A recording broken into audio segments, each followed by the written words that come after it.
Comfort zone क्या है? Distractions हैं, चारों तरफ डिस्ट्रैक्शंस ही डिस्ट्रैक्शंस हैं। अर्जुन के टाइम पे इतनी डिस्ट्रैक्शंस थी क्या? नहीं थी। Let's talk practical right now. अब मैं एक प्रैक्टिकल जोन में एंटर कर रहा हूं, मैं थियोरेटिकल बात नहीं करने वाला। उस टाइम पे इतनी डिस्ट्रैक्शंस थी? नहीं थी। उस टाइम पे मोबाइल नहीं था, फेसबुक नहीं था, व्हाट्सएप नहीं था, ये सारी चीजें नहीं थी, इतने जबरदस्त तरीके से कनेक्टेड नहीं थे, करोड़ों वेबसाइट्स नहीं थी, इंटरनेट नहीं था, टेलीविजन के अंदर 500 चैनल्स नहीं थे। तो उस टाइम पे एक एनवायरनमेंट बन सकता था, देयर वाज अ पॉसिबिलिटी जहां पे आराम से माइंड ऑटोमेटिकली फोकस हो जाए। आज बहुत सारी डिस्ट्रैक्शंस हैं, आप चाहो भी किसी चीज में फोकस करके बैठने का तो सामने से फिर कुछ हो जाएगा, फिर कहीं से कुछ हो जाएगा, फिर कहीं से कुछ हो जाएगा, फिर कुछ हो जाएगा और सारा फोकस आउट हो जाएगा। सपोजिंगली आपने बहुत फोकस किया कि मैं पिक्चर नहीं देखूंगा, पिक्चर नहीं देखूंगा, फिर देखा यार सुपरमैन आ रही है, चलिए देख लेता हूं।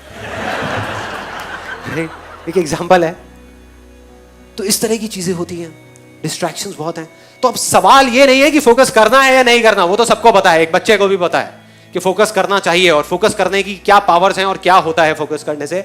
सवाल ये है कि इतने डिस्ट्रैक्शंस के बावजूद भी आज के टाइम में अगर हमको फोकस करना हो तो कैसे करें? यस और नो? यस और नो? यस और नो? आज के टाइम में कैसे करें, वो सवाल है। अगर हमको ये समझ आ जाए कि आज के टाइम में एग्जैक्टली फोकस कैसे करना है, या बाकी के लोग कैसे कर रहे हैं, तो हम कुछ भी कर सकते हैं। We can make the impossible possible. किसी भी इल्यूजन को सच कर सकते हैं, कुछ भी बदल सकते हैं, अपनी रियलिटी बदल सकते हैं, इस दुनिया की रियलिटी बदल सकते हैं, सब कुछ बदल सकते हैं। इतनी पावर आ जाएंगी हमारे अंदर। मगर कैसे करना है, उसके सिर्फ दो तरीके हैं। एक ये है कि आप अपने बाहर के एनवायरनमेंट को चेंज करो, मतलब एक्सटर्नल जो आपके आसपास की चीजें हैं उसको बदल दो। जो स्पोर्ट्समैन और एथलीट्स करते हैं, एक एथलीट को अगर गोल्ड मेडल जीतना है ओलंपिक्स में तो वो क्या करेगा? घर पे बैठा रहेगा, पिक्चर में जा करके पॉपकॉर्न खाएगा, या पूरा दिन बैठ करके ताश खेलेगा अपने घर वालों के साथ में गर्मियों की छुट्टियों में? क्या करेगा? मैक्सिमम टाइम स्टेडियम में स्पेंड करेगा, मैक्सिमम टाइम, जहां पर उसके जैसे और बहुत सारे लोग हैं।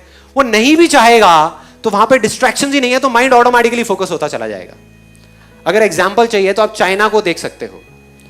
छोटे छोटे बच्चे 4-4 साल के, 5-5 साल के, तब से उनकी ट्रेनिंग शुरू हो जाती है ओलंपिक्स के लिए, जो ओलंपिक्स 15 साल बाद होने वाले हैं। यस और नो? इस वजह से चाइना टॉप पर है, टॉप 2 या टॉप 3 पोजीशंस में हमेशा रहता है वो ओलंपिक्स के अंदर। तो एक रास्ता तो ये है कि हम अपने एक्सटर्नल एनवायरनमेंट को चेंज कर दें, मतलब कि अपने घर से निकल जाएं, अपनी फैमिली को छोड़ दें, या मैक्सिमम टाइम कहीं और स्पेंड करें। This is one way. But practically मैं आपसे पूछूंगा, यहां कितने लोग हैं जो अभी मतलब एक दिन के अंदर अंदर अपने एक्सटर्नल एनवायरनमेंट को बदल सकते हैं? बहुत कम लोग। प्रैक्टिकली मतलब ये कि जिस घर में आप रहते हो आप वहीं रहोगे। आप कहां जाओगे? घर छोड़ दोगे? नहीं। आप जिस ऑफिस में काम करते हो आप वहीं रहोगे। आप नहीं भी चाहो तो वहां पे पॉलिटिक्स की बातें हो रही होंगी, नेगेटिव बातें चल रही होंगी, आप बैठे होगे उसी एनवायरनमेंट में, तो आप फोकस क्या खाक करोगे? तो फोकस कैसे करेंगे? अब उसका एक दूसरा तरीका है। पहला तरीका था कि अपने बाहर के एनवायरनमेंट को बदलो, दूसरा है अपने अंदर के एनवायरनमेंट को चेंज कर दो। अपने अंदर हम बदल सकते हैं, इतने तरीके से बदल सकते हैं कि बाहर 1 लाख डिस्ट्रैक्शंस भी होंगी तो उसका हम पर असर नहीं होगा, असर होना बंद हो जाएगा।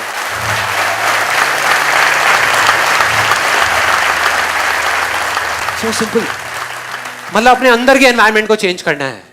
अब यहां तक भी समझ आ जाता है कि अगर हम अपने अंदर के एनवायरनमेंट को किसी तरीके से चेंज कर देते हैं तो काम हो गया।